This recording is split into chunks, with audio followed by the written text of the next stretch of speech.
አበውኪ ተወልዱ ለኪ ደቂቅ በአባቶችሽ ፈንታ ልጆች ተወለዱልሽ። ቅድስት ቤተክርስቲያን ሐዋርያዊ ተልእኮዋን ለመተግበር በየዘመናቱ ዘርፈ ብዙ አገልግሎቶችን ስትሰጥ ቆይታለች።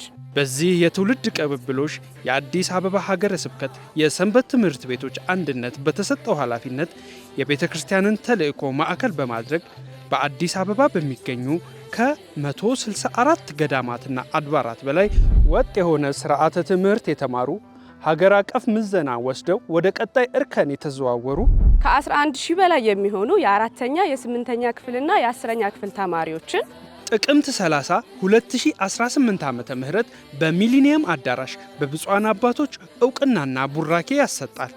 በዕለቱ መርሃ ግብሩም በቃለ እግዚአብሔር በዝማሬና በኪነ ጥበብ በታላላቅ ድምቀት ለማከናወን ዝግጅቱን አጠናቀናል። በጉባኤው ላይም ብፁዓን ሊቃነ ጳጳሳት፣ የቤተ ክርስቲያን ኃላፊዎች፣ ጥሪ የተደረገላቸው እንግዶች፣ የተማሪ ወላጆችና ምዕመናን ይገኛሉ።